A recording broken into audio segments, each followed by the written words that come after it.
senang rasanya bisa kembali menjumpai Anda dalam program berbeda tentunya, dan ini adalah program spesial yang dipersembahkan oleh Lembaga Studi Kebijakan Publik atau LSKP, bermitra dengan Women Democracy Network atau WDN, Kaukus Perempuan Parlemen Sulawesi Selatan, dan Kaukus Perempuan Politik Sulawesi Selatan, bersama saya, Munawara Ahmad tentunya.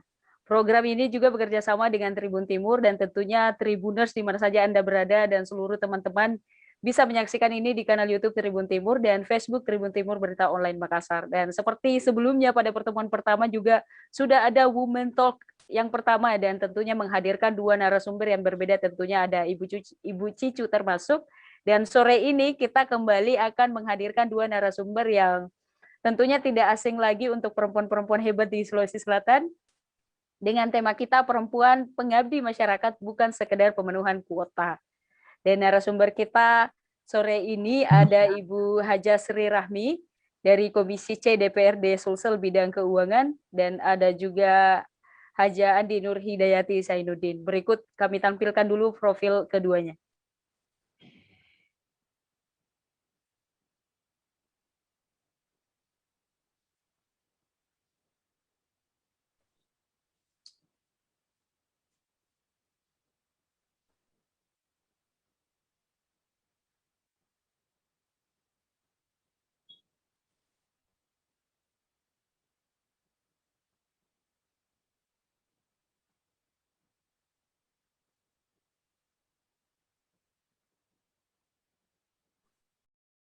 Ini profil dua narasumber kita yang bergabung bersama kita sore ini sampai jelang berbuka puasa nanti. Semoga seluruh peserta dan seluruh tribuners yang mengikuti program ini semoga lancar puasanya juga, dan kami selalu ingatkan untuk menerapkan 3M, memakai masker, menjaga jarak, mencuci tangan, bahkan ada 2M lagi, salah satunya adalah mengurangi mobilitas jika itu tidak penting.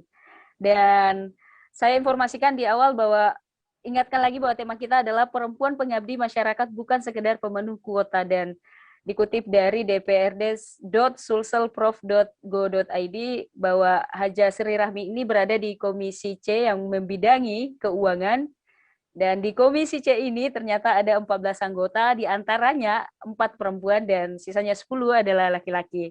Sementara Ibu Haja Andi Nur Hidayati Zainuddin berada di Komisi B membidangi ekonomi.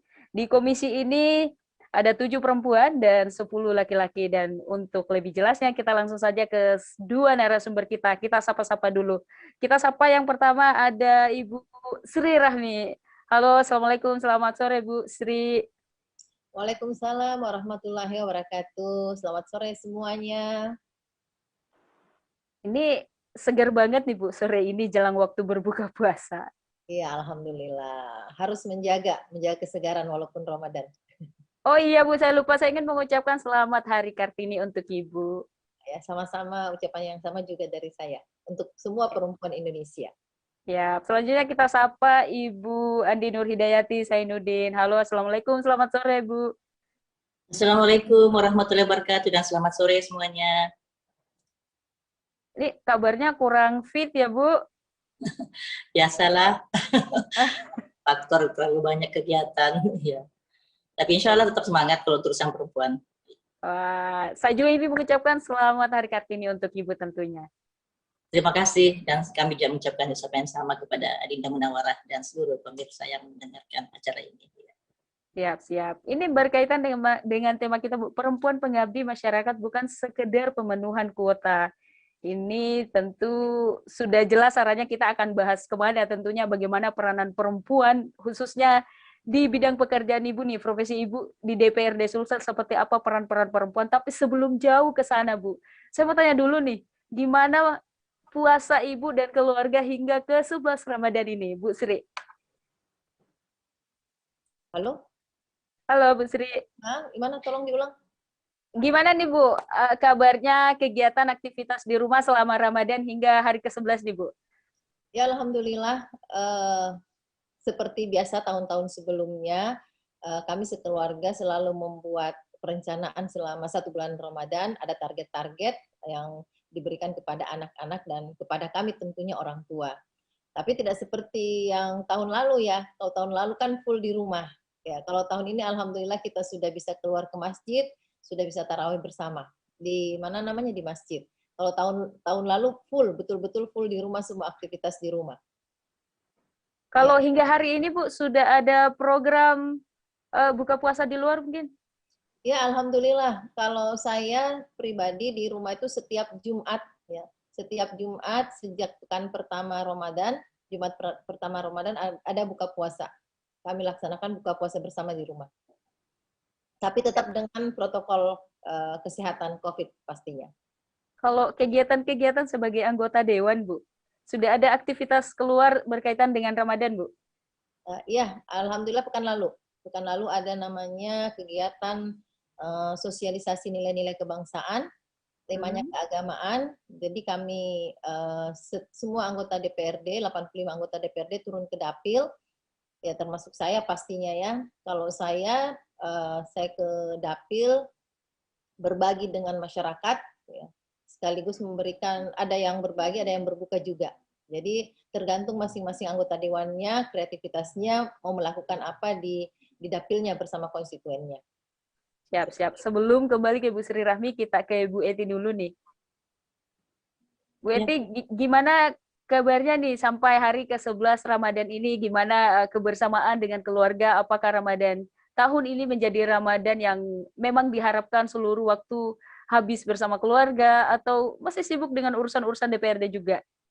Alhamdulillah alamin, sampai hari ke-11 ini masih diberikan kesehatan oleh Allah. Kebetulan saya sama Bunda Sri Rahmi berbeda karena anak saya sudah besar-besar. Mungkin Bunda Sri Rahmi anaknya masih ada juga yang kecil-kecil. Anak-anak sudah pada beda rumahnya sendiri. Jadi saya di sini hanya tinggal berdua dengan anak saya. Tetapi kontak langsung kepada masyarakat, kontak kepada anak-anak terus terjaga. Karena memang saya lihat ini, alhamdulillah kita sudah bisa sholat tarawih di masjid, itu sudah memberikan ruang. Namun tadi sama disampaikan oleh teman kami bahwa ada nilai-nilai kebangsaan yang kita lakukan sosialisasi di dapil kita masing-masing, bahwa setiap kabupaten kota itu berbeda dalam hal penerapan prokesnya. Di Sopeng misalnya, karena saya dapil Sopeng Wajo, tidak bisa melakukan buka puasa bersama. Akhirnya kita hanya melakukan sosialisasi nilai kebangsaan dan membawa kotak makan pulang ke rumah masing-masing. Jadi intinya adalah bagaimana cara yang memberikan pencerahan kepada masyarakat tentang nilai-nilai keagamaan yang dirangkaikan dengan NKRI. Karena kita melihat sekarang bahwa masyarakat kita sudah mulai pudar rasa kepercayaan kepada pemerintah, sudah membentuk beberapa pemahaman keliru tentang keagamaan, belajar agama melalui Google, melalui laptop dan sebagainya, sehingga menimbulkan berbagai macam persepsi negatif tentang keagamaan, sehingga kita luruskan. Makanya waktu itu kami mengundang dari NU untuk memberikan pencerahan-pencerahan di samping dari sosialisasi dari kebangsaan sebenarnya. Begitu, Dinda. Siap. Bu, lanjut lagi nih Bu Eti. Itu kalau sebagai anggota DPRD, Ibu juga sebagai ibu rumah tangga, tentunya Ibu punya anak, punya urusan-urusan keluarga juga. Gimana sih Ibu membagi waktu itu? Apalagi ini momennya Ramadan. Alhamdulillah, sebenarnya saya tadi sudah sampaikan bahwa saya di rumah ini cuma berdua. Oh. Karena masing-masing anak sudah berumah tangga, ada juga yang belum berumah tangga tapi punya mandiri juga di rumah lain, tetapi komunikasi tetap jalan. Dan puasa ini tidak membuat kita surut untuk bekerja, tetap kita eksis, bahkan harus lebih semangat lagi, karena kita tahu bahwa dalam Ramadan ini setiap aktivitas yang kita lakukan bernilai ibadah di sisi Allah SWT, yang penting niat kita tulus dan kita betul-betul memperhatikan karena Allah Ta'ala. Begitu, Dinda. Siap. Kita ke Bu Sri. Bu Sri, ya. Ini gimana Ramadannya nih Bu dilalui sebagai anggota DPR juga, belum lagi Ibu berada di komisi membidangi keuangan nih Bu. Gimana tuh membagi waktunya, apalagi ada cucu juga. Alhamdulillah dilakoni dengan enjoy, sepanjang kita ikhlas, itu di situ passion kita, insya Allah semua bisa dilalui dengan baik. Dan semua bisa bisa dilakoni dengan maksimal insya Allah. Dan alhamdulillah selama ini juga sejak periode pertama sampai sekarang, alhamdulillah saya pribadi tidak pernah ada kendala dalam hal waktu dan tidak pernah juga berbenturan dengan tugas-tugas ke rumah tanggaan saya. Alhamdulillah. Berarti sejauh ini belum ada jadwal yang terbentur dengan urusan keluarga Bu ya? Kalau berbenturan pasti ada. tapi tidak saling menyakiti. Cie. Benturan pasti ada lah benturan ya, kadang-kadang seperti itu. Tapi pandai-pandainya kita melihat mana yang prioritas pada saat itu. Ya, karena kan ada kadang-kadang ada yang prioritas tapi tidak urgen, tapi ada yang urgen tidak prioritas. Ya kita pandai-pandai lah menimbang itu semua. Ya, insya Allah bisa semuanya bisa maksimal, insya Allah. Siap, siap. Kita kembali ke tema nih, Bu. Sesuai dengan pasal 65 Undang-Undang Nomor 12 Tahun 2003 tentang penetapan kuota 30% keterwakilan perempuan di legislatif. Tentu, apalagi Ibu berada di Komisi C, di mana Ibu satu dari 4 perempuan di komisi ini. Gimana sih, Bu, menjadi anggota DPR di komisi ini satu dari 4 itu? Apakah memang ada bagian-bagian harusnya memang perempuan lebih banyak di sektor ini? Halo? Ya. Ya, oke. Pertama saya mau meralat dulu, di Komisi C itu cuma 3 perempuan. Oh 3 Bu ya, sorry Bu. Dari Golkar, 2 dari PKS. Ya, kebetulan ketua komisi kami itu adalah dari PKS. Kalau di komisi saya, di Komisi C itu memang bidangnya itu adalah keuangan, mitranya itu salah satunya Perseroda, Dispenda, dan PT PSN. Ya. Dan kalau di Komisi C tidak ada yang spesifik untuk penanganan tentang perempuan, tapi semuanya pasti berkaitan akhirnya dengan perempuan. Ya.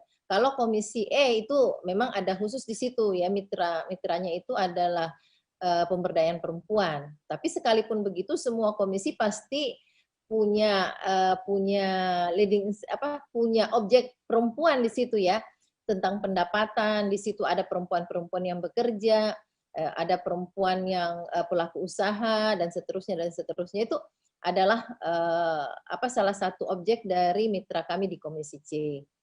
Jadi walaupun secara tidak ada secara khusus berkenan dengan itu, tapi pastinya kami di sana tetap harus memperhatikan tentang kepentingan perempuan. Dan kalaupun bukan di Komisi C, kami di Banggar, kebetulan saya di Banggar, itu malah lebih luas ya, lebih luas skopnya, itu membahas semua keseluruhan anggaran di pemerintah Provinsi Sulawesi Selatan. Nah, disitulah peran-peran yang lebih strategis untuk melihat atau menakar keberpihakan anggaran Pemprov terhadap agenda-agenda perempuan yang ada di Sulawesi Selatan. Demikian. Siap. Kita sebelum lanjut ke Bu Rahmi lagi, kita ke Bu Eti dulu. Bu Eti ini dari data saya dari dprd.suselprof.go.id itu Ibu satu dari 7 perempuan di Komisi B bidang ekonomi. 8 Ibu. 8. Oh 8 ya? Salah lagi saya Bu. Padahal saya bukanya semalam ini. Kebetulan ya mungkin karena baru 6 bulan lalu ada yang dari PDP masuk Komisi B perempuan. Oh ya, siap Bu. Ya, dan alhamdulillah di Komisi B ini Mbak 3 orang pimpinannya perempuan semua. Wah, pimpinannya semua 3 perempuan. Iya, termasuk saya. Ya Bu. Jadi gimana nih Bu keterlibatan Ibu khususnya di dalam hal yang berkaitan dengan perempuan? Seperti apa peran-peran Ibu di bidang ini? Ekonomi. Ya, saya kira di Komisi B ini, khususnya kami membidangi perekonomian, di sini sangat bersentuhan langsung juga, walaupun bukan di Komisi E seperti yang disebutkan Ibu Surafi tadi, yang bidangi pemberdayaan perempuan dan anak, tetapi di sini banyak sekali kita membantu UMKM perempuan di situ, karena kita tahu bahwa masa pandemi ini begitu banyaknya hal-hal kegiatan-kegiatan ekonomi kita yang terpuruk, dan satunya yang masih bisa kita bantu untuk bertahan meningkatkan pertumbuhan ekonomi adalah dari segi UMKM. Itu yang pertama. Kemudian begitu pula dari persoalan-persoalan lain, misalnya di koperasi, karena di situ kan mitra kami ada 9 antara lain ya, yaitu pertanian, peternakan, perdagangan, koperasi, perindustrian, pariwisata, kehutanan. Jadi banyak sekali hal-hal yang betul-betul menjadi tantangan kita kaum perempuan untuk memperhatikan kembali bagaimana meningkatkan perekonomian di Sulawesi Selatan. Begitu pula kami kan di Provinsi Sulawesi Selatan ini sudah membentuk DPRD adalah fokus perempuan Parlemen Sulawesi Selatan. Jadi kami juga melakukan sinergi kegiatan kita di luar daripada komisi kita untuk melakukan upaya-upaya pendekatan kepada masyarakat terkait dengan misalnya baru-baru kemarin peringatan Hari Kartini, teman-teman Kaukus Perempuan Parlemen Sulsel sama-sama kita gotong royong memberikan bantuan kepada lansia ataupun kegiatan-kegiatan sosial lainnya, karena kami tahu di sela-sela kesibukan kita ini tanpa kita memperlihatkan kepada masyarakat, khawatirnya nanti mereka kita tidak peduli. Jadi semua komisi itu melakukan hal yang sama, bahwa pemberdayaan perempuan bukan hanya di komisi E saja semata, tapi perhatian kepedulian perempuan itu di semua komisi dan di semua lini, bahkan dimanapun kita berada, bahkan saudara Munawwarah sendiri sebagai barangkali moderator, sebagai mungkin jurnalis atau siapapun teman-teman pemerhati, semua harus berjuang, bukan hanya di tangan kami DPRD Sulawesi Selatan. Demikian. Siap, betul sekali tuh Bu. Kita semua berperan di bidang kita masing-masing tentunya. Iya. Tapi Bu Eti, ini ada contoh sampel nggak ini? Mungkin sejenis kebijakan yang betul-betul pro terhadap perempuan, betul-betul mewakili perempuan gitu Bu? Pada waktu saya masuk 2014 ya, 2014 pertama-tama karena periode pertama, alhamdulillah sudah masuk periode kedua ini. Yang pertama-tama saya tanyakan kepada teman-teman dari OPD bahwa apakah sudah ada perda pengutamaan gender? Ternyata belum ada. Nah, itulah perjuangan kami untuk melakukan upaya itu dari inisiatif kita untuk melakukan perda ini supaya cepat-cepat disahkan. Karena ketika tidak ada ruang ataupun payung hukum, bagaimana cara kita akan melakukan kebijakan-kebijakan yang atau membantu isu perempuan. Alhamdulillah itu sudah dilakukan, bahkan dari pansus itu 50-50 antara perempuan dan laki-laki, dan saya anggap ini cukup berhasil dan bisa memberikan ruang, walaupun sebenarnya banyak OPD juga yang salah paham, yang belum paham betul apa sih itu artinya gender, kiranya gender itu adalah perempuan, padahal kita tahu bersama bahwa gender tidak seperti itu. Ini makanya pelan-pelan kita melakukan upaya-upaya pendekatan kepada OPD supaya mereka itu dapat bersikap secara bijak. Apalagi leading sektornya adalah Dinas Pemberdayaan Perempuan Provinsi Sulawesi Selatan, walaupun kami tidak disebut di komisi atau mitra kami, tapi komunikasi intens tetap kita jaga setiap pertemuan 2 bulan, ada pertemuan berkala kita lakukan dengan Dinas Pemberdayaan Perempuan supaya kita mengetahui apa saja yang menjadi penting untuk kita lakukan bantuan ataupun pendampingan, karena terutama tentang permasalahan kekerasan terhadap anak, dan ada juga perda tentang perlindungan anak di Sulawesi Selatan. Dalam hal ini kalau tidak salah itu adalah perda tentang penanganan kasus-kasus anak ya di Sulawesi Selatan, karena kita tahu bersama bahwa tingkat kekerasan sekarang ini cukup besar, cukup tinggi, dan yang bisa memperhatikan kekerasan anak dan perempuan itu hanya kita sendiri, kaum perempuan. Makanya saya katakan bahwa alhamdulillah dari 85 anggota DPRD Sulsel ini ada 23 perempuan yang ada, bahkan pertamanya 24, cuma ada satu yang maju jadi calon bupati di Pangkep, jadi tinggal 23 orang.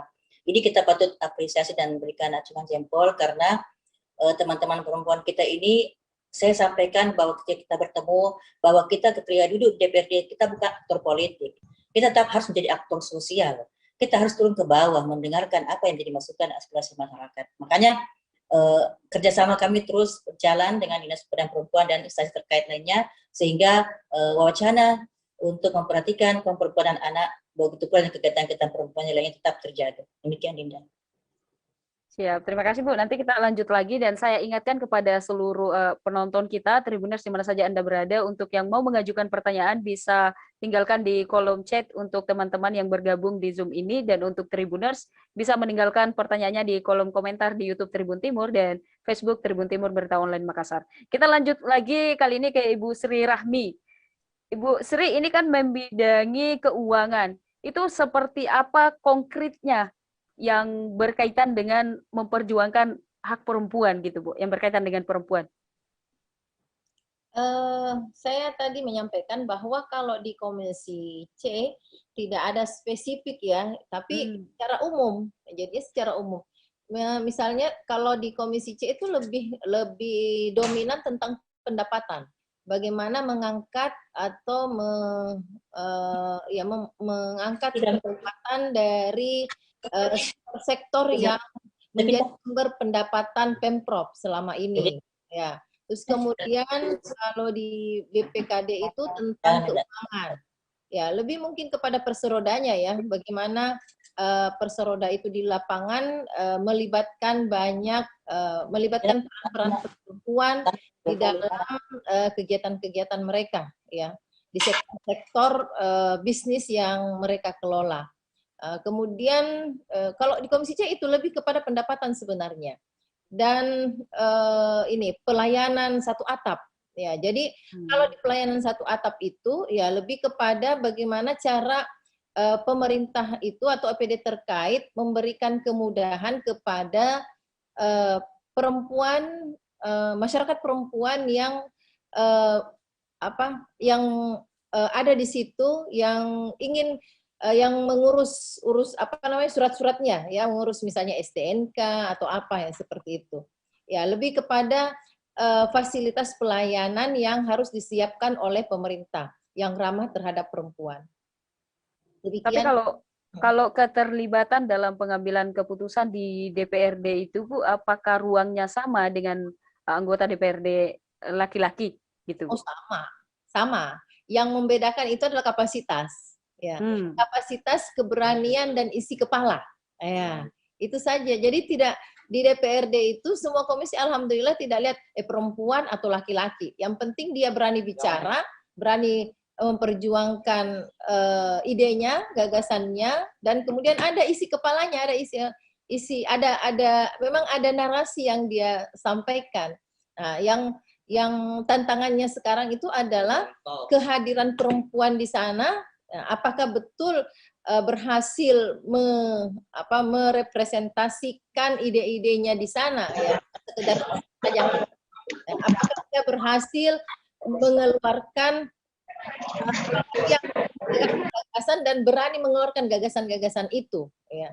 Nah, ini menjadi tantangan kita semua, ya, bukan saja di Sulawesi Selatan tapi di seluruh Indonesia.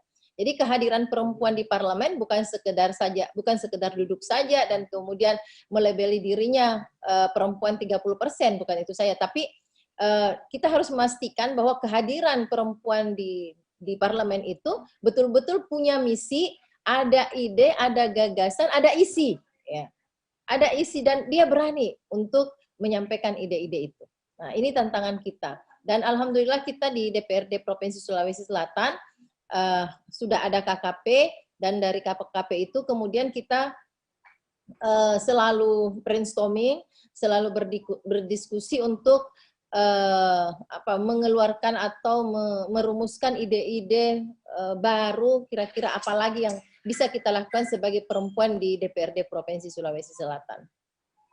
Tapi hingga hari ini, Bu, apakah ada satu gagasan mungkin yang Ibu sangat ingat bagaimana Ibu memperjuangkan gagasan itu hingga akhirnya mungkin terwujud, Bu? Perda kawasan tanpa rokok. Oh, perda kawasan tanpa rokok. Perda kawasan tanpa rokok. Iya. Kayak gimana tuh, Bu? Mungkin bisa cerita perjuangannya, idenya, ini waktu keberanian Ibu di sana. Waktu saya di DPRD Kota, bukan di DPRD Provinsi. Iya. Waktu itu kan luar biasa tantangannya dari bapak-bapak, ya, anggota dewan laki-laki, karena kan yang banyak merokok laki-laki, tapi yang banyak korban perokok pasifnya adalah perempuan. Nah, sementara di pansus itu pertama saya inisiatornya, kemudian saya juga menjadi ketua pansus pada saat itu, dan luar biasa melobi bapak-bapak yang berada di dalam pansus, ya. Alhamdulillah mereka bisa menerima, ya, dengan personal approach yang saya lakukan. Saya yakinkan mereka bahwa ini bukan mengharamkan bapak-bapak merokok, tapi memberikan rasa nyaman, memberikan hak kepada orang lain yang tidak merokok, memberikan haknya, karena menghirup udara segar itu adalah salah satu hak asasi manusia yang dijamin dalam Undang-Undang HAM. Ya. Sementara hak merokok itu tidak ada dalam Undang-Undang HAM. Ya, jadi saya bilang kalau bapak-bapak mau merokok silahkan, tidak apa-apa. Jadi perda ini bukan melarang bapak-bapak merokok, tapi memberikan ruang khusus untuk bapak-bapak merokok sehingga asap rokok itu tidak memberikan dampak negatif kepada orang sekitar. Seperti alhamdulillah berhasil, dan ya itulah ada suka dukanya pastinya, ya, dalam proses itu. Ya. selanjutnya kami tunggu gagasan-gagasannya yang tentunya kita harapkan nendang ini Bu ceritanya. Dan sebelum kami juga menunggu usulan dari masyarakat, usulan dari teman-teman LSM, ya pegiat teman-teman aktivis perempuan, ya kita sinergi lah ya. Jadi kalau misalnya kira-kira ada dari teman-teman ada ide, gagasan dari teman-teman LSM, sampaikan ke kami yang berjuang di parlemen ya untuk itu. Ya kalau misalnya memang baik untuk teman-teman perempuan, masyarakat perempuan, kenapa tidak? Kami ber-23 akan maksimal mengawal itu di parlemen. Ya, sekali lagi kami butuh teman ya untuk berjuang.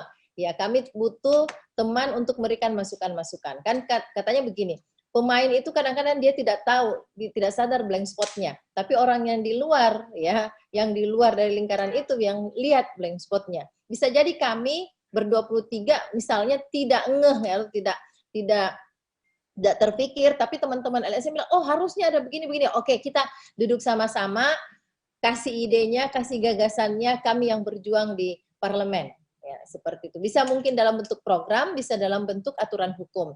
Perda dalam hal ini Perda. Siap, siap. Sebelum kita berlanjut ke Ibu Eti, kita jeda sejenak, Bu.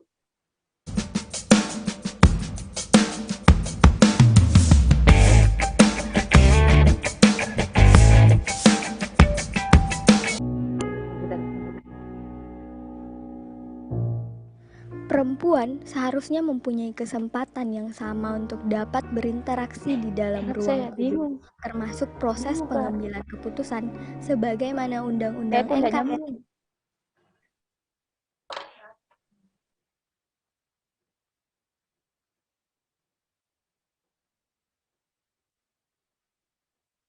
Tahun 1945 dalam pasal 28D ayat 3 yang berbunyi secara normatif tidak ada hambatan bagi perempuan untuk berpartisipasi dalam pemerintahan. Sejak era reformasi, Indonesia telah mengupayakan dengan menerapkan kuota 30% untuk perwakilan perempuan dalam ranah legislatif. Hal ini memberikan dampak positif terhadap jumlah peningkatan representasi perempuan dalam parlemen. Pada bidang legislatif, sejak awal penerapannya pada tahun 1999, angka keterwakilan perempuan yang masih berkisar 8,08% terus meningkat hingga tahun pemilu tahun 2019 yang lalu sudah mencapai angka 20,5%. Melihat dari sudut pandang teritorial yang lebih spesifik, tingkat keterwakilan perempuan di DPRD Provinsi Sulawesi Selatan terus mengalami peningkatan. Terhitung sejak pemilu 2009 yang jumlahnya hanya berkisar 16%, pada pemilu 2019 yang lalu mengalami peningkatan hingga 29%. Tentu saja angka ini belum memenuhi kuota yang diharapkan. Akan tetapi harapan ke depannya, setiap elemen yang terlibat mulai dari pemerintah, partai politik, dan masyarakat bersedia ambil bagian dalam meningkatkan angka representasi perempuan. Terlebih lagi, masih ada beberapa partai politik yang belum menunjukkan keseriusannya dalam melakukan pengadaran serta afirmasi peningkatan keterwakilan perempuan. Tingkat representatif perempuan masih sangat timpang dibandingkan tingkat keterwakilan laki-laki. Tokoh perempuan yang memegang jabatan eksekutif di Provinsi Sulawesi Selatan masih sangat sedikit. Hanya terdapat 1 tokoh perempuan yang menjadi Bupati Luwu Utara, serta 3 tokoh yang menjadi Wakil Bupati, yakni Wakil Bupati Kabupaten Maros, Sinjai, dan Wakil Wali Kota Makassar. Kurangnya representasi perempuan di parlemen maupun ruang publik menimbulkan tanda tanya di saat secara normatif keterlibatan perempuan dilindungi bahkan telah didukung dengan berbagai aturan maupun kebijakan. Ada 2 indikator. Pertama, masih terpeliharanya budaya patriarki di masyarakat sebagai pemilih yang menimbulkan stigma bahwa dalam berbagai sektor perempuan belum dapat disepadankan dengan laki-laki, termasuk dalam politik yang sudah dianggap sebagai ranah milik laki-laki. Kedua, kurangnya edukasi masyarakat terutama perempuan itu sendiri tentang politik, baik dari segi pengetahuan, pemahaman, dan kesadaran mengenai pentingnya suara mereka terwakilkan dalam parlemen dan ranah publik. Perempuan masih kerap kali dijadikan sasaran dari tindak kekerasan dan menjadi alarm bahwa diskriminasi masih memerlukan banyak perhatian dari pemangku kekuasaan. Sehingga peran perempuan dalam ranah parlemen menjadi suatu keharusan guna memastikan dan mendorong kebijakan yang berpihak pada perempuan. Kita sebagai bagian dari masyarakat yang kedepannya akan memilih para wakil di parlemen dan ranah publik atau bahkan yang akan terjun dalam ranah tersebut, baiknya memahami terkait pentingnya meningkatkan representasi perempuan guna mendukung terbentuknya kebijakan yang responsif terhadap gender maupun menghapus segala bentuk diskriminasi gender yang seringkali dialami perempuan. Mari membuat langkah kecil bersama-sama memberikan dampak di masyarakat melihat kerja nyata sang puan, bukti nyata kesejahteraan. Lembaga Studi Kebijakan Publik dengan bangga memperkenalkan program campaign melalui Women Talk, sebuah diskusi yang menghadirkan perempuan inspiratif dalam partai politik dan DPRD Sulsel. Women Talk akan membahas isu kontemporer terkait perempuan dan keseharian dari para wakil rakyat, pemimpin daerah, serta perempuan politisi penjuang hak-hak perempuan. Women Talk dilaksanakan melalui live YouTube presentation. Women's Inspire, diskusi online yang dikemas dengan konsep yang lebih santai dengan menghadirkan tokoh inspiratif dari parlemen, partai politik, dan pemimpin daerah. Tujuannya memberikan inspirasi, edukasi politik, dan advokasi peran pemimpin perempuan kepada masyarakat, utamanya milenial. Ruang publik, diskusi virtual melalui Zoom meeting yang mengangkat isu keterwakilan perempuan dalam ranah strategis, utamanya penentuan kebijakan publik. Public campaign, penyebaran informasi dan edukasi terkait peran perempuan baik melalui poster, video, maupun media lainnya. Segala bentuk upaya memperjuangkan hak-hak perempuan tentunya akan optimal ketika kita bergerak secara bersama. Mari bersama mencapai kesetaraan hak tanpa diskriminasi melalui keterlibatan perempuan.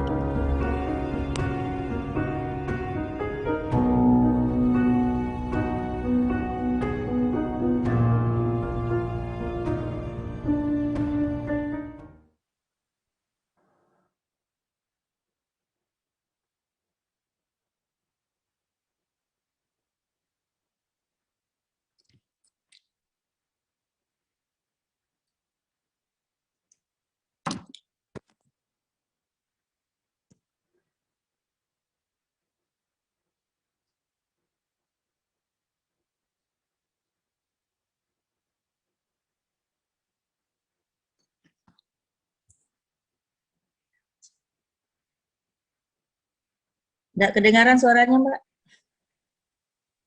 Maaf, Kak Rara. Oke. Ya, Bu Eti balik lagi bersama saya Munawar Ahmad dalam program Women Talk kedua. Ini program dilaksanakan oleh Lembaga Studi Kebijakan Publik LSKP bermitra dengan Women Democracy Network WDN, Kaukus Perempuan Parlemen Sulsel, dan Kaukus Perempuan Politik Sulawesi Selatan. Dan saya ingin bertanya ke Bu Eti nih, Ibu, bagaimana Ibu Eti menerjemahkan tema kita sore ini? Perempuan di parlemen bukan hanya sekedar pemenuhan kuota. Bagaimana wujudnya dalam kerja-kerja Ibu sebagai anggota DPR nih, Bu? Ya, tadi saya mau tambahkan, walaupun pertanyaan pertama ditujukan kepada Ibu Sri Rahmi tentang apa sih yang harus dilakukan yang betul-betul gaungnya yang blar, gegar, membahana, seperti itu ya. Saya tidak tahu apakah ini sudah seperti yang diharapkan oleh masyarakat. Baru-baru saja ini kami melakukan upaya, kebetulan saya di Badan Pembentukan Peraturan Daerah di Sulsel, yaitu rancangan perda tentang sekolah ramah guru dan siswa. Karena kita melihat begitu banyaknya kekerasan-kekerasan di tingkat baik siswa sendiri maupun guru-gurunya, dan ini merupakan hal yang tidak bagus dalam dunia pendidikan. Karena masa sih persoalan-persoalan kekerasan itu harus dibawa ke ranah hukum, padahal itu kan mereka adalah seorang pendidik dan anak didik kita. Jadi saya berterima kasih kepada teman-teman LSM juga ada yang memberikan masukan pada itu, karena awalnya Ramperda ini adalah tentang perda perlindungan guru. Berarti kalau kita bicara tentang guru, kan sudah ada ranahnya dalam undang-undang pendidikan juga. Akhirnya kita mengambil sepakat bahwa setelah melakukan FGD yang begitu banyak, bahwa kita membuat rancangan perda sekolah ramah guru dan siswa, dan mudah-mudahan nantinya akan di-ACC oleh Kementerian Dalam Negeri. Itu yang pertama. Kemudian baru-baru juga ini kita akan melakukan rancangan perda tentang bantuan hukum bagi masyarakat miskin. Kenapa demikian? Ketika terjadi permasalahan-permasalahan pelanggaran hak asasi manusia, kekerasan terhadap anak dan perempuan, mereka semua datangnya ke Sulsel, ada pada perempuan untuk mendapatkan bantuan hukum, bahkan mungkin bantuan dari segi psikolog. Tetapi satu sisi tidak ada anggaran untuk itu. Walaupun kita tahu bahwa dari Kementerian Hukum dan HAM sudah melakukan juknis tentang tata cara untuk membantu masyarakat, yaitu memberikan biaya kalau tidak salah 8 juta per kasus, namun ini tidak mencukupi karena pasti anggarannya itu hanya terbatas, apalagi ini bicara tentang seluruh Indonesia. Makanya mudah-mudahan tolong doakan kami, perjuangan kami ini inisiatif murni dari anggota DPRD Sulsel, tentunya perempuan dan laki-laki, karena kalau kita bicara perempuan 100%, kadang laki-laki jadi campur juga, padahal pernah kan ada perempuan, ada juga laki-laki. Tapi saya yang pertama-tama yang sangat menyetujui kemarin, baru saja kita melakukan semacam presentasi kepada seluruh OPD yang terlibat ataupun tenaga ahli kita dari depan perwakilan gubernur untuk menyampaikan bahwa ini sangat penting, sehingga ketika kita melakukan penganggaran untuk membantu masyarakat miskin kita, ketika mereka mendapatkan kendala karena kekurangan dana untuk mendapatkan bantuan hukum atau jasa daripada pengacara misalnya, sehingga akhirnya mereka selalu kalah di tiap pengadilan.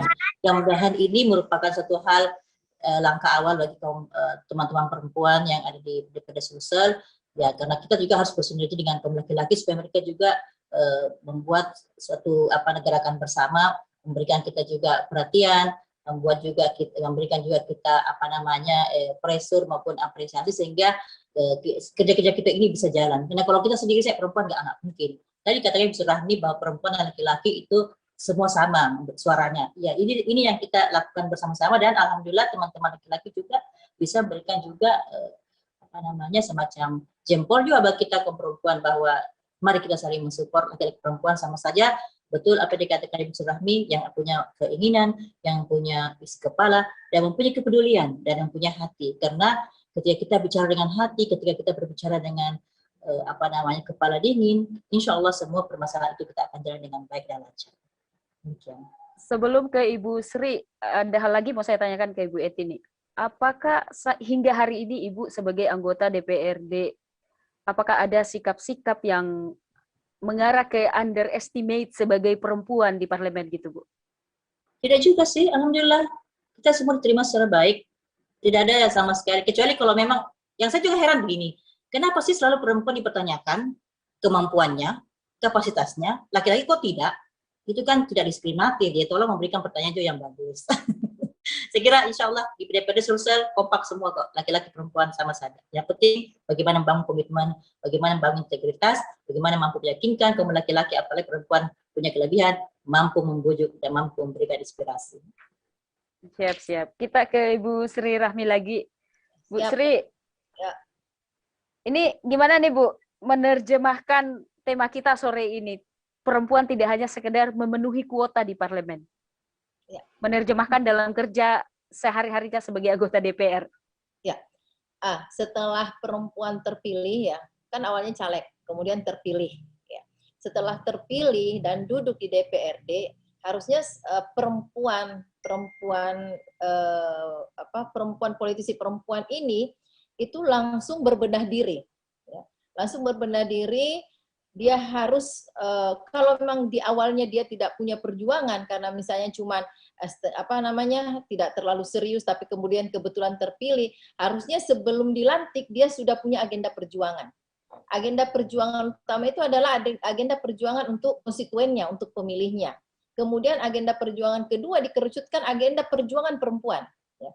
Karena betul tadi juga disampaikan oleh Ibu Andi Eti bahwa kita di DPRD bukan sekedar perempuan saja, tapi juga laki-laki perempuan, karena konstituen kami itu ada laki-laki dan ada perempuan. Ini tidak bisa dilepaskan. Ya, jadi selain agenda secara umum, agenda perempuan yang ada di dapil juga itu harus menjadi agenda perjuangan kita ketika kita sudah duduk di DPRD. Kemudian seorang perempuan, politisi perempuan ketika sudah duduk di parlemen harus memanfaatkan posisinya. Anggota dewan itu digelar sebagai yang terhormat.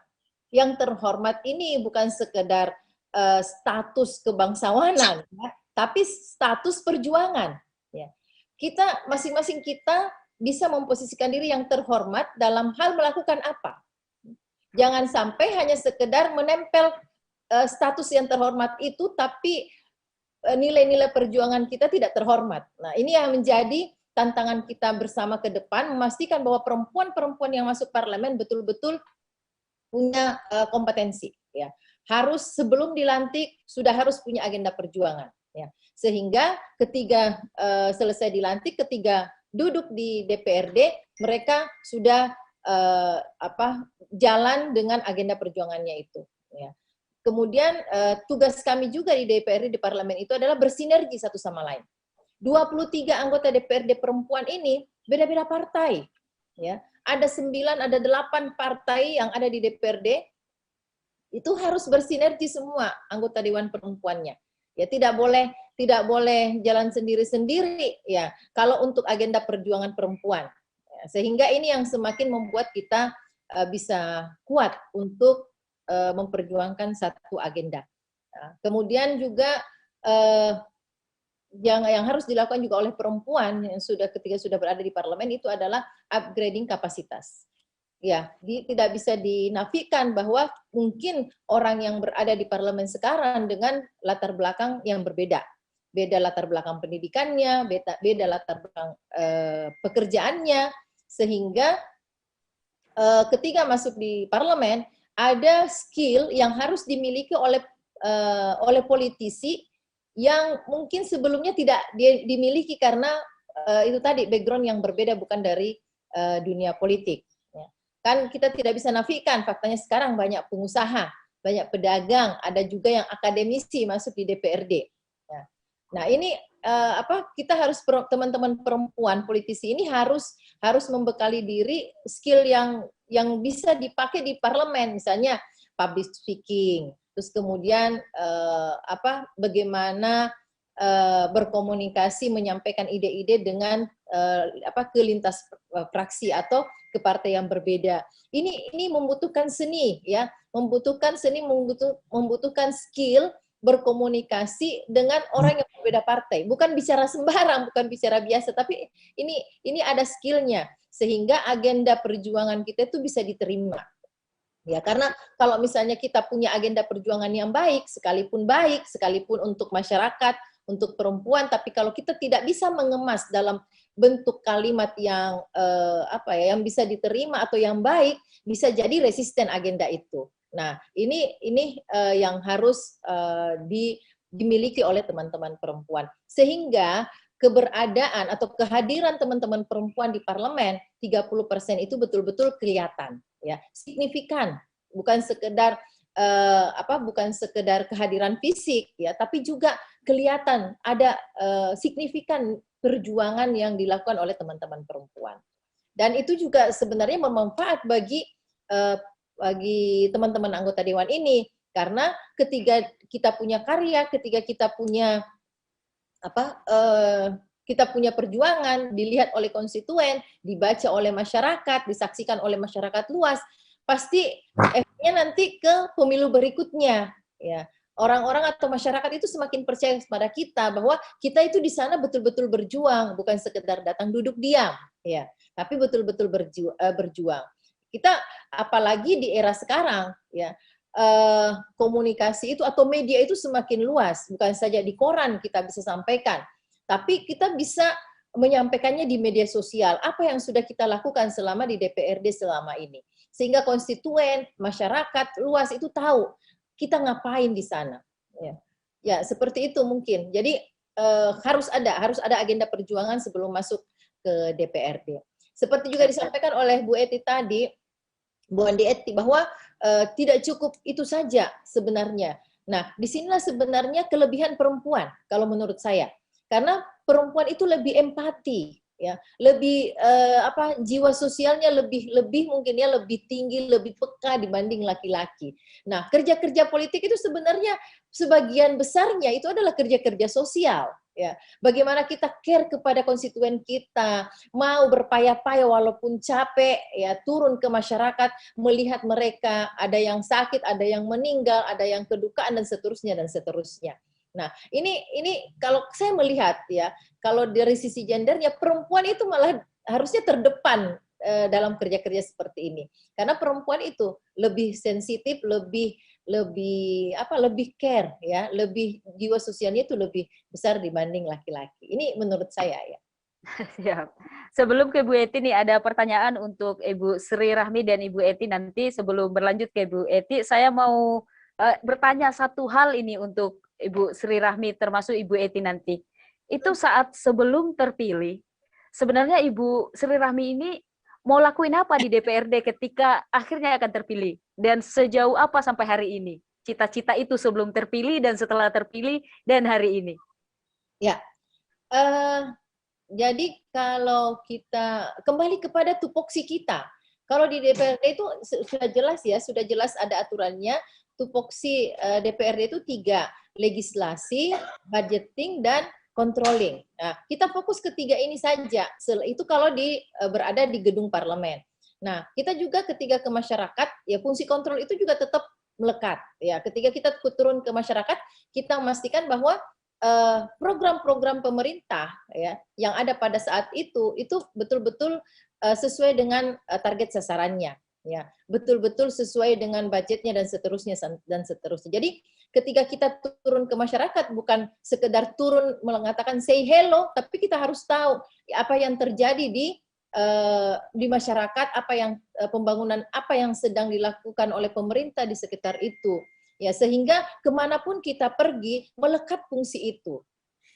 Fungsi itu melekat pada diri kita. Apalagi saat ini ya, saat ini alhamdulillah kami sangat terbantu dengan adanya program sosialisasi peraturan daerah dari DPRD Provinsi Sulawesi Selatan. Nah, ini sangat betul-betul ini kalau saya pribadi sangat antusias menerima program ini, ya menjalankan program ini karena disitulah sebenarnya salah satu kekuatan kami juga bahwa kami di DPRD itu bukan sekedar mengetuk bersama-sama pemerintah menetapkan ranperda itu, tapi juga kami punya kewajiban untuk menyampaikannya kepada masyarakat sebagai konstituen kami. Sehingga kita sebagai anggota dewan itu turun ke masyarakat menyampaikan bahwa ada aturan ini loh, ada aturan ini, kalian harus jaga ini, kalian harus perhatikan ini. Nah, itu terasa sekali fungsi pendampingan kami sebagai anggota dewan itu kepada masyarakat. Ya, jadi menjembatani pemerintah dengan masyarakat dengan mensosialisasikan perda aturan-aturan tersebut di masyarakat. Dan hal yang lain lagi ya, apa tadi ya? Halo? Ya, itu sebelum Ibu terpilih itu cita-citanya mau ngapain dan setelah terpilih di DPR itu apa sudah dilakukan tuh cita-citanya? Iya, alhamdulillah sudah karena sebelum kita pada saat pencalekan itu dari partai kami kan ada namanya pembekalan.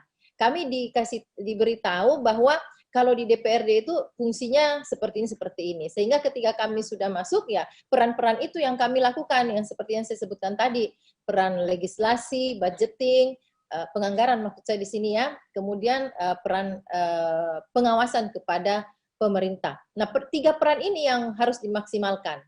Ya, seperti itu. Siap, Bu. Ini saya ke...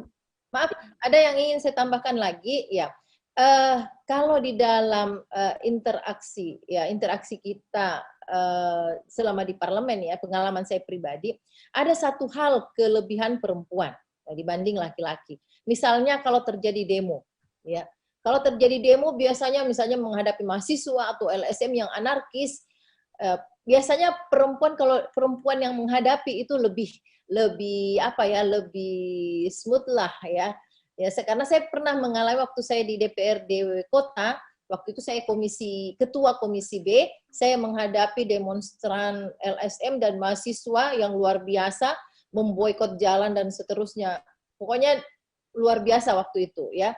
Dan alhamdulillah kalau teman laki-laki itu adu mulut, bahkan siap untuk adu jotos, adu fisik. Ya. Saya langsung bilang, jangan kalian yang hadapi, biar saya yang hadapi. Alhamdulillah dengan kelembutan, dengan perasaan sebagai seorang perempuan, menghadapi mereka, melihat mereka sebagai anak saya, itu alhamdulillah akhirnya bernegosiasi dengan baik, akhirnya mereka bisa terima. Ya, dan mereka bisa masuk baik-baik, duduk baik-baik, dan menyampaikan aspirasinya. Nah, itulah kelebihan perempuan.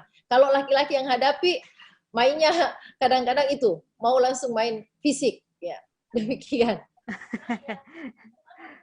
Siap. Terima kasih Bu atas penjelasannya. Ini ada pertanyaan dari sahabat kritis kita dan Tribuners yang menonton kita. Ini pertanyaan ke Ibu Eti dulu.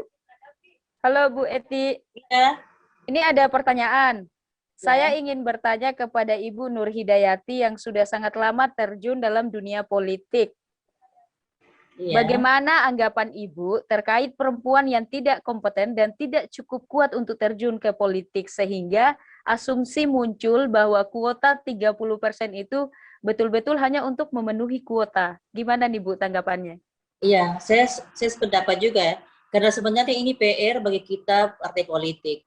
Jangan nanti pada injury time baru mencari perempuan, komisi saja, cepat komisi saja, yang penting ada perempuan. Bukan begitu caranya. Seharusnya dari sekarang ini sudah kita mulai mencari tokoh-tokoh perempuan yang bisa siap menjadi cari ke depan, sehingga persepsi-persepsi masyarakat tentang kuota 30% sia-sia itu tidak akan terjadi. Nah, insya Allah mudah-mudahan dari semua partai, makanya saya kebetulan juga adalah ketua wanita Partai Persatuan Pembangunan WPP Sumsel.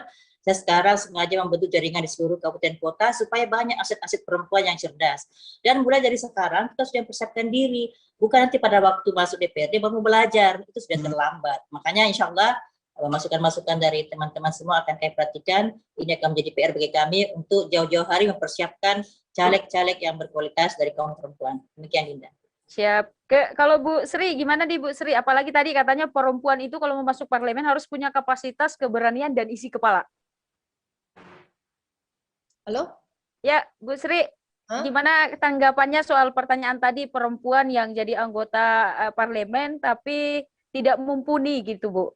Iya, kembali kepada tema, ya, perempuan di masyarakat bukan sekedar pemenuhan kota. Ya. Jadi parpol, mulai dari parpol, kita membenahi ini mulai dari parpol, karena parpol itu pintunya masuk caleg. Ya, tidak bisa orang kecuali kalau DPD ya, perwakilan senator. Nah, parpol ini harusnya melakukan rekrutmen caleg yang yang capable, bukan sekedar sebagai vote getter saja, tapi dua-duanya harus diperhatikan, vote getter dan kapasitas ya, sehingga ini kalau misalnya parpol cerdas untuk merekrut parpol cerdas merekrut caleg ya, bukan sekedar vote getter tapi juga smart dan capable lah ya, itu pasti memberikan keuntungan ke parpolnya itu sendiri, karena pasti parpol itu akan masyarakat itu akan melihat, oh partai ini tahu bagus-bagus calegnya ya, dan kita tidak ingin ya perempuan itu menjadi komoditas saja ya, komoditas politik saja pada saat pencalekan untuk memenuhi kuota itu ya. Kembali ke tema ini ya, ke tema ini kita tidak ingin nanti pas pencalekan baru muncul semua perempuan ini hanya karena apa? Dicari oleh parpol dan untuk memenuhi kuota 30%. Karena fatal kalau tidak 30% berarti satu dapil itu semua dihapus. Nah, jangan sampai kita tidak mau, dan jangan mau perempuan-perempuan, teman-teman perempuan jangan mau seperti itu, ya. Kalau memang serius, mulai dari sekarang kalian kerja, ya. Kita kerja sama-sama. Jadi bukan sekedar kalau istilah kita di Makassar pagana-gana ya, caleg pagana-gana. Ya, nauzubillah, jangan mau. Ya, yang membuat seperti itu mungkin ya karena kita sendiri yang men-setting diri kita bahwa pagana-gana aja ya. Karena memang tidak di-setting dari awal bahwa saya memang serius mau menekuni dunia politik. Kalau teman-teman perempuan serius mau masuk ke parlemen, betul-betul mau bekerja sebagai politisi, harus bekerja dari sekarang. 3 tahun waktu itu cukup untuk membranding diri sebagai seorang politisi dan turun ke masyarakat biar dikenal oleh masyarakat. Buktikan dengan kerja-kerja kita, Dan yakinkan masyarakat bahwa kita itu layak untuk mewakili mereka di parlemen. Seperti itu. Siap. Ini Bu Sri Rahmi dan Bu Eti, ada yang ingin bertanya langsung peserta kita di Zoom meeting ini. Ini saya persilakan kepada Erwin Syam untuk bertanya langsung kepada kedua narasumber kita. Ya Bu, selamat sore. Selamat sore. Oh ya, terima kasih atas kesempatan waktu. Sangat luar biasa di sore untuk ngabuburit ini sebelum buka puasa mendengarkan cerita inspiratif dari para ibu dewan yang hebat yang mewakili perempuan terutama. Kami punya 2 pertanyaan terkait apa yang disampaikan oleh ibu sebelumnya, kedua pembicara. Yang pertama, pernah tidak terjadi selama ibu menjabat sebagai anggota parlemen gender bias pada saat decision making proses? Mohon diceritain Ibu kalau misalnya pernah terjadi. Yang kedua, so far sebagai anggota dewan sudah berapa agenda perempuan yang goal menjadi sebuah kebijakan dan sudah diimplementasikan? Seperti yang Ibu katakan sebelumnya, kalau seorang anggota dewan itu sebelum menjadi anggota dewan itu sudah harus punya agenda yang diperjuangkan pada saat menjabat sebagai anggota parlemen. Mohon penjelasannya Ibu atas pertanyaan kami. Terima kasih. Silakan Bu Sri duluan ya menjawab. Halo? Ya, Bu Sri silakan jawab lebih dulu Bu. Setelah itu Ibu Eti. Maaf, bisa diulang? Bisa diulang maaf. Halo? Halo? Saya dulu aja ya. Halo? Ya. Bu Halo? Eti aja duluan ya jawab. Halo? Iya, jadi saya coba menjawab dari pertanyaan Anda atau pertanyaan tadi bahwa bagaimana dengan decision making atau yang telah dilaksanakan selama ini. Memang kalau kita di DPRD periode yang lama dengan periode sekarang, dengan jumlah kaum perempuan cukup banyak sekarang, 23 orang dari 85 DPR Sulsel, itu alhamdulillah sudah memberikan kita ruang untuk bisa juga banyak berbuat.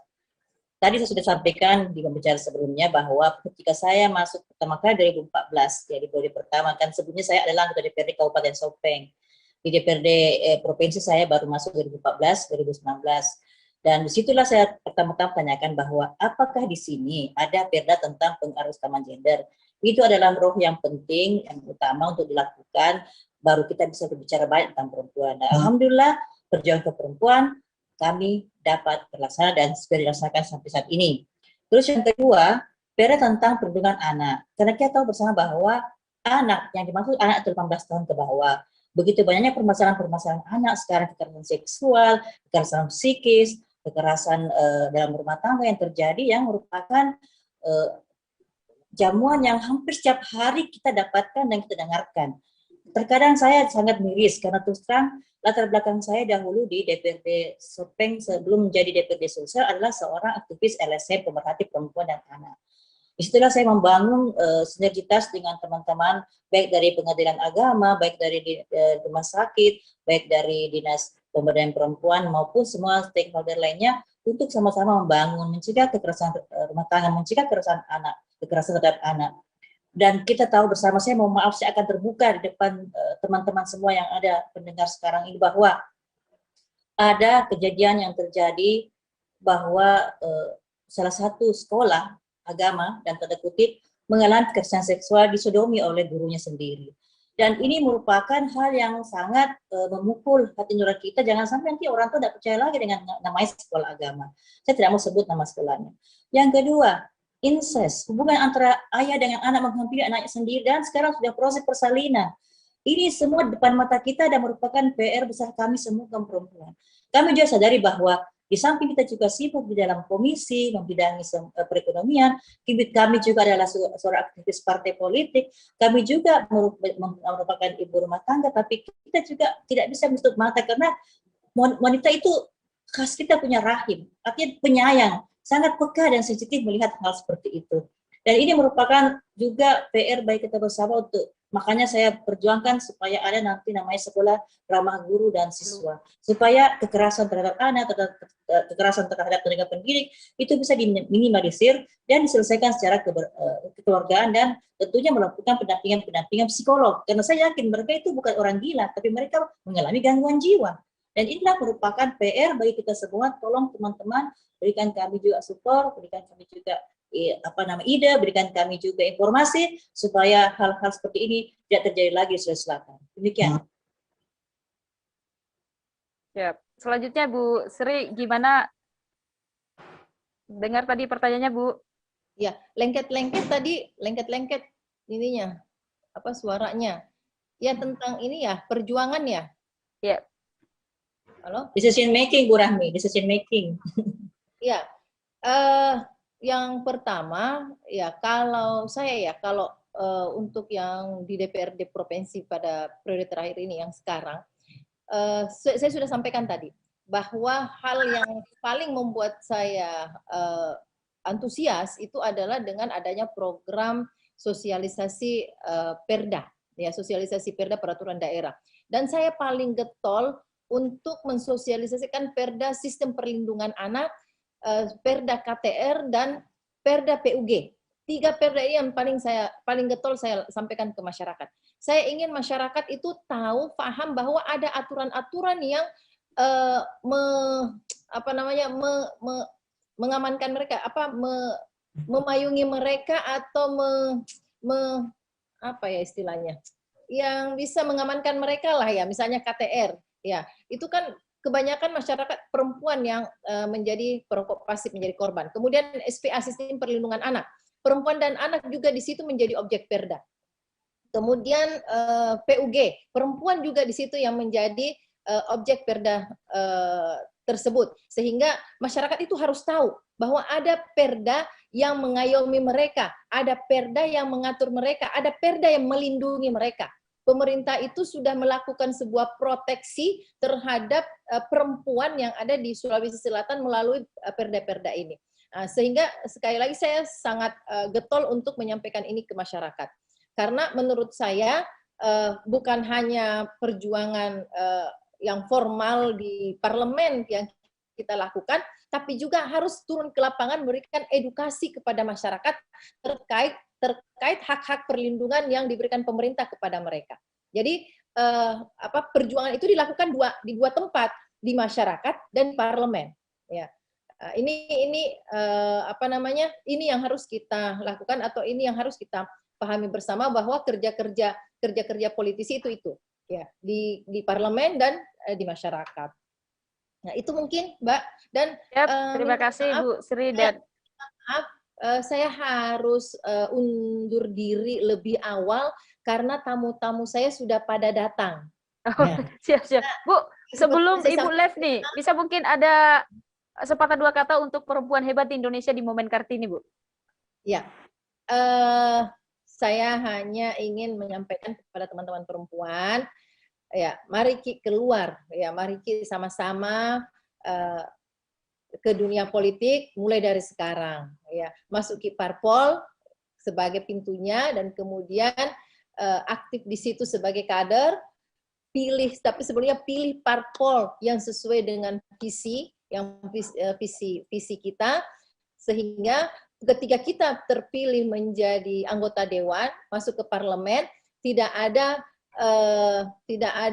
resistensi antara visi kita dengan visi partai tersebut. Sehingga kenapa teman-teman perempuan harus cermat di awal ketika mau menjadi caleg. Ya, itu pesan saya. Yang pertama, pilih baik-baik pintu parpol di mana kita mau menjadi caleg, karena itu penting. Ya. Kedua, ketika kita betul-betul mau menjadi politisi, harus serius berkiprah di partai tersebut. Sehingga kehadiran kita di partai itu, di partai politik itu tidak dilihat sebelah mata, atau tidak dilihat oh ini cuma mau nampang saja, tapi betul-betul kita diperhitungkan dan diberi peran yang strategis di partai politik tersebut. Ketiga, teman-teman perempuan ketika sudah ada di parpol, manfaatkan dengan sebaik-baiknya peran yang diberikan oleh parpol, ya. Dan kemudian keempat, harus jiwa sosial, ya itu harus betul-betul dihadirkan sehingga ketika kita turun ke masyarakat melakukan kerja-kerja sebagai caleg, ya kan otomatis kalau nyalek harus turun, tidak bisa tidak mungkin, kalau tidak turun tidak mungkin, ya tidak terpilih kalau tidak turun ke masyarakat, sehingga jiwa sosial itu harus ditumbuhkan, ya. Kita masih punya waktu 3 tahun untuk melakukan itu, melakukan kerja-kerja sosial, melakukan kerja-kerja politik, ya. Kita masih punya 3 tahun. Jangan pakai prinsip tiba masa tiba akal. Kerja dari sekarang, terlibat dari sekarang, sehingga kita bisa hemat biaya, ya. Saya yakinkan kepada teman-teman kalau kerja dari sekarang insya Allah signifikan hasilnya untuk 2024. Terima kasih, selamat bekerja. Ya, terima kasih Bu Sri Rahmi telah bergabung bersama kami, dan selanjutnya karena saya harus menerima tamu.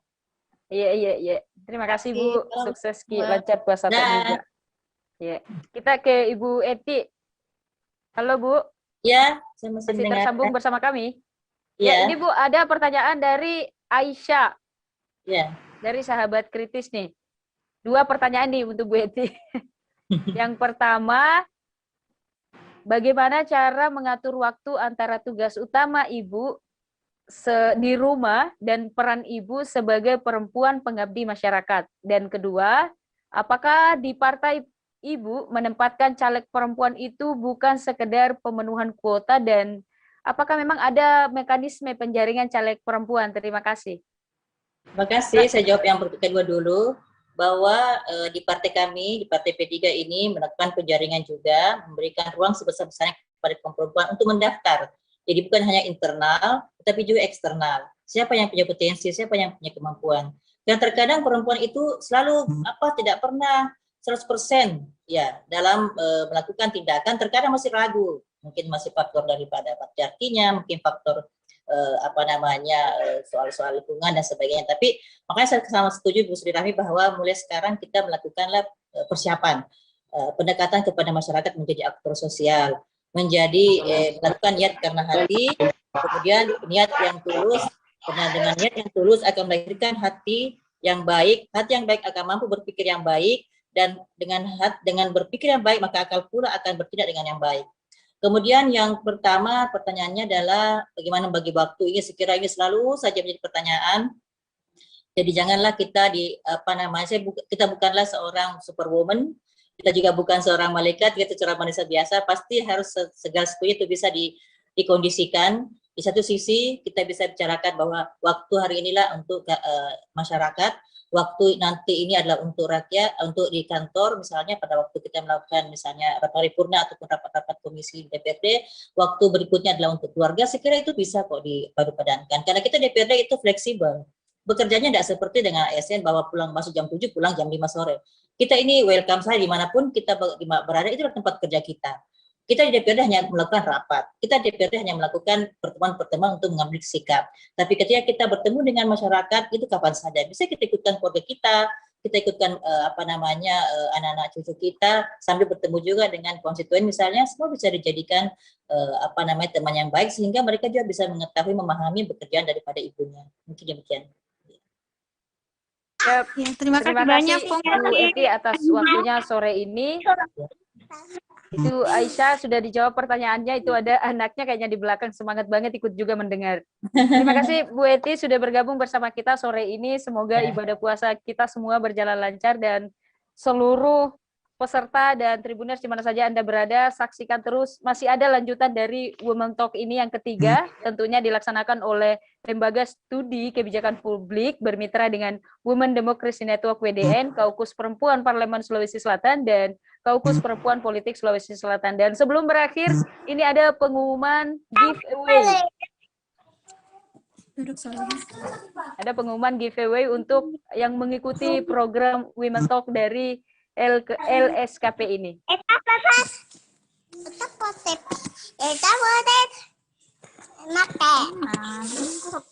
Untuk giveaway ini, yang pertama syaratnya hanya ada 3. Yang pertama wajib follow Instagram @lskp.id. Terus yang kedua, posting screenshot mengikuti talk show pada IG story dengan menyertakan caption tanggapan mendukung tema dan hashtag @womentalk dan tagar womentalk, dan ketiga jangan lupa tag Instagram @lskp.id @bundasrirahmi_ dan @andi.nurhidayati. Itu untuk giveaway kita pada episode kedua Women Talk yang dilaksanakan Lembaga Studi Kebijakan Publik LSKP. Dan tidak terasa kita sudah sampai di penghujung acara. Terima kasih untuk seluruh peserta yang hadir di Zoom meeting ini, terkhusus untuk dua narasumber kita dan Ibu Eti yang masih bertahan di layar kita. Terima kasih sekali lagi Bu Eti atas waktunya. Semoga Ibu sehat selalu dan semua peserta puasa kita berjalan lancar untuk yang menjalankan. Dan sekali lagi kami ingatkan untuk seluruh Tribuners juga di mana saja Anda berada, tetap patuhi protokol kesehatan dengan memakai masker, menjaga jarak, dan mencuci tangan. Dan saksikan Women Talk ketiga selanjutnya yang dilaksanakan oleh LSKP Lembaga Studi Kebijakan Publik. Saya Munawar Ahmad, pamit undur diri. Assalamualaikum warahmatullahi wabarakatuh. Waalaikumsalam warahmatullahi wabarakatuh. Terima kasih Bu.